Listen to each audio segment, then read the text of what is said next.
was only really there for 4 months because I was supposed to do my undergraduate thesis there, which is an 8-month-long thing, right? And I lasted 4 months, and then I left.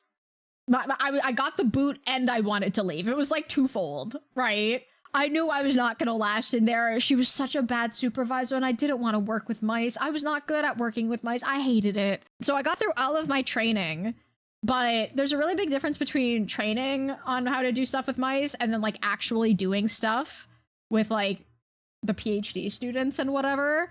And I remember I was already on thin ice, and I knew I was probably not going to be able to stick around this lab because the writing was kind of already on the wall. But my last chance was I had to go and be there for harvesting, you know, harvesting. So I had to be there super early. I had like 3.5 hours of sleep because of course I didn't sleep the night before. So I barely had any sleep. I had to put on all like the protective gear. So you have like a hairnet on, like a hair cap, a mask, you're double gloved, you're wearing like the gown, and you have shoe covers on. You have like all this shit on. And then you walk in, and there's the two, like there's a PhD student and another student there, and they're doing this procedure. And I'm just supposed to stand there and watch. I'm supposed to stand there and watch. There was no chairs for me. So I'm standing there, probably lock-kneed, with no sleep, and I watch as they stick a needle into this mouse that is like knocked out but still alive, and they drain the blood from its heart.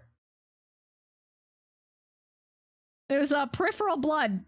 They had to collect, it was peripheral blood or something else. It was some sort of blood, and I almost passed out.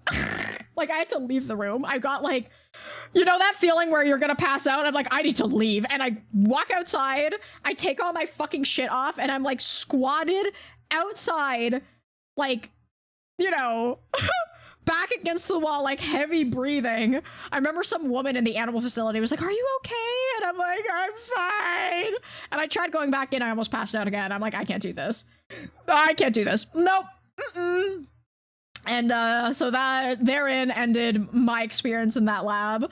Because to me, the thing that I get tripped up on is that they can feel it and that they're still alive, right? Like, I would never want to be a doctor, but if I had to be like a medical doctor, I would want to be a pathologist because you deal with corpses and tissues.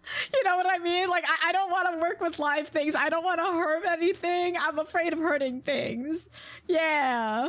Dead animals make me, yeah, not feel well, but that's right. I can like, if it's dead, it's not alive. So it's easier, right?